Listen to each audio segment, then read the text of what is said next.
हमारा वो अपने कर कमलों द्वारा नेताजी के आवाज चित पर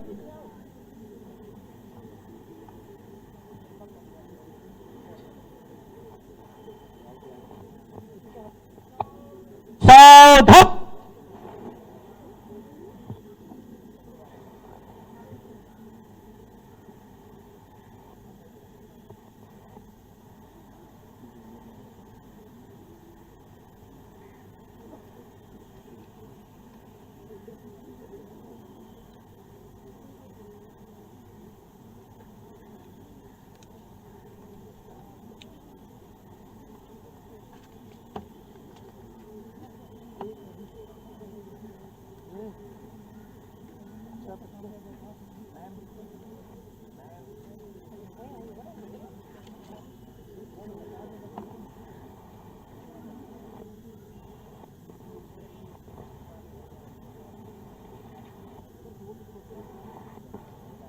कैडेट सामने सलूट। कट। कैडेट सामने सलूट। कट। अब मैं अत्यंत सम्मान के साथ माननीय मुख्यमंत्री से आग्रह करता हूं वे आए और अपना स्थान ग्रहण। अन्य सभी अतिथिगण से भी आग्रह करता हूं वो मंच पर अपना स्थान ग्रहण करें।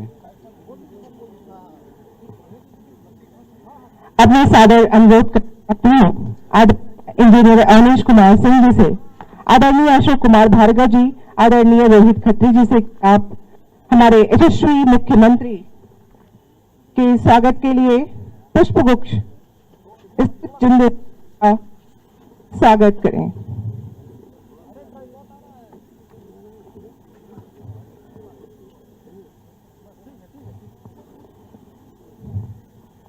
इसके उपरांत मैं आदरणीय अवनीश कुमार सिंह जी से अनुरोध करूंगी कि आप माननीय हमारे उप मुख्यमंत्री ब्रजेश पाठक देकर स्वागत करें।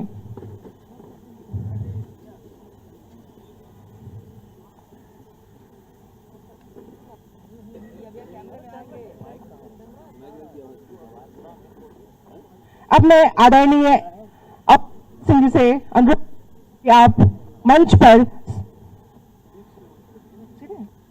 अब मैं अपने उत्तर प्रदेश के यशस्वी मुख्यमंत्री आदित्य योगी नाथ जी से सादर अनुरोध करूंगी कि आप मंच पे आके आदरणीय सुभाष चंद्र बोस के लिए 2 शब्द और हमें आशीर्वचन दें। माननीय हमारे मुख्यमंत्री आदित्य योगी नाथ जी। भारत माता की, भारत माता की, भारत माता की।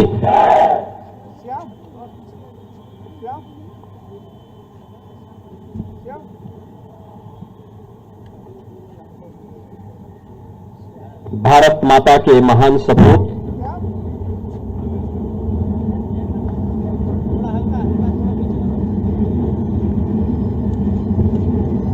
भारत के स्वाधीनता आंदोलन के महानायक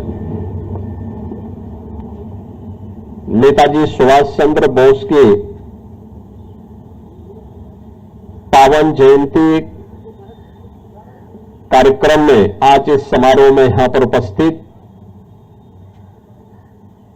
उत्तर प्रदेश सरकार में मंत्रिमंडल के मेरे वरिष्ठ सहयोगी उप मुख्यमंत्री श्री ब्रजेश पाठक जी, लखनऊ की महापौर श्रीमती सुषमा खड़गवाल जी,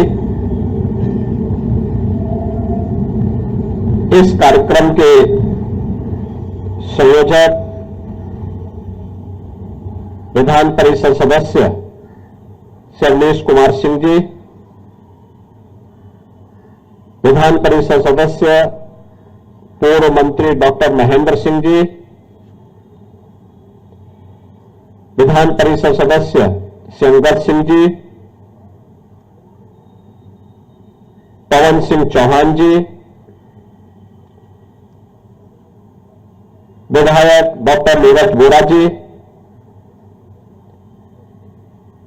माननीय विधायक श्री अमरीश कुमार जी, भारतीय भारतीय जनता पार्टी महानगर के अध्यक्ष श्यानंद द्विवेदी जी, कमांडर गौरव शुक्ला जी, आज के इस कार्यक्रम में उपस्थित विभिन्न सामाजिक सांस्कृतिक संगठनों के सभी पदाधिकारीगण, उपस्थित बहनों और भाइयों, आज भारत माता के महान सपूत, भारत की स्वाधीनता आंदोलन के महानायक नेताजी सुभाष चंद्र बोस की पावन जयंती है।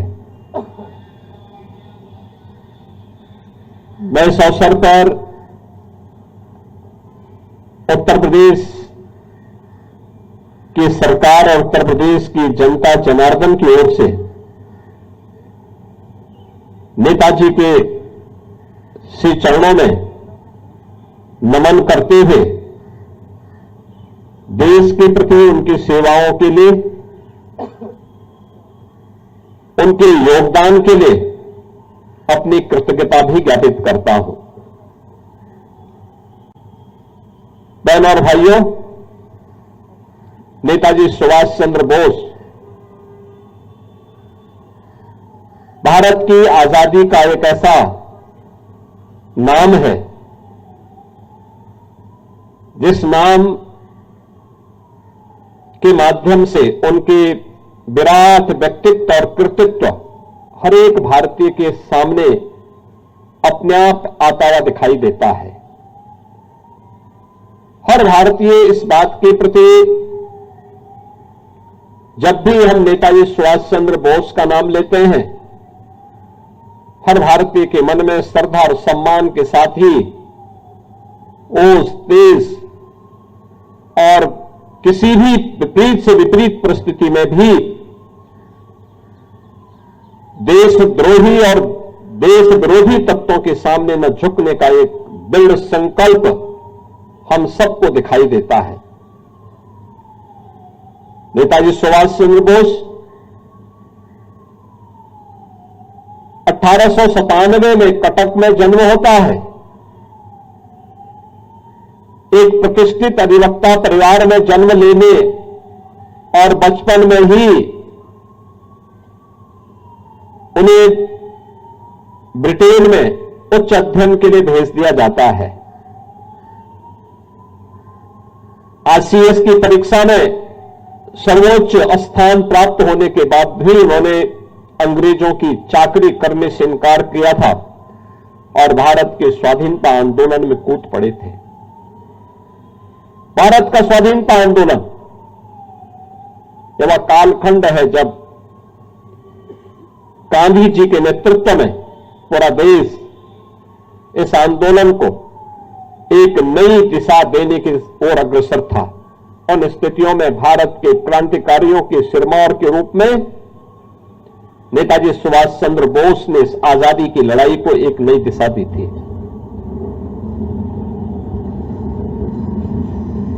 उनका विराट व्यक्तित्व हर भारतीय को प्रभावित करता था।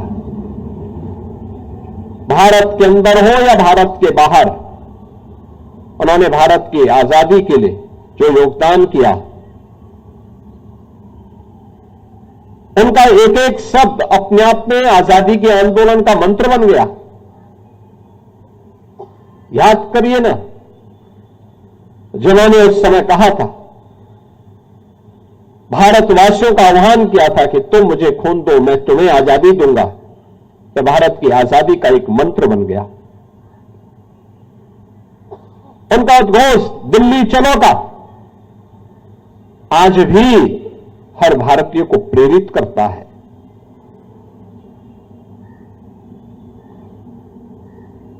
कदम कदम बढ़ाए जा, खुशी के गीत गाए जा, आज भी भारतीय सेना के रिक्रूट कमीशन प्राप्त अधिकारी अपने दीक्षांत समारोह में बड़े शान के साथ हर भारत का सैनिक इस गीत को आज भी गाता है। यह भी नेताजी सुभाष चंद्र बोस की देन है।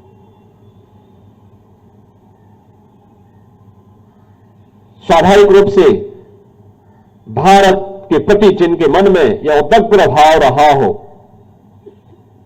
और नेताजी सुभाष चंद्र बोस के प्रति श्रद्धा और सम्मान का भाव, कौन ऐसा भारतीय होगा जिसके मन में न हो।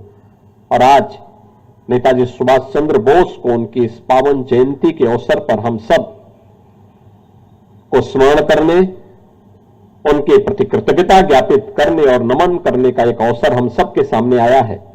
मैं आज के इस अवसर पर नेताजी सुभाष चंद्र बोस के योगदान के प्रति कृतज्ञता ज्ञापित करते हुए प्रदेशवासियों की ओर से आजादी के आंदोलन को उनके द्वारा दी गई जो दिशा थी, भारत में रह करके, भारत के बाहर रह करके भी उन्होंने जो योगदान दिया, जर्मनी में, जापान में और दुनिया के तमाम अन्य देशों में जाकर के जो नेतृत्व प्रदान किया, वह हर भारतीय के लिए स्मरणीय है। मैं इस अवसर पर उनके श्री चरणों में एक बार फिर से प्रदेश सरकार और प्रदेश की जनता की ओर से नमन करते हुए अपनी वाणी को विराम देता हूं। धन्यवाद।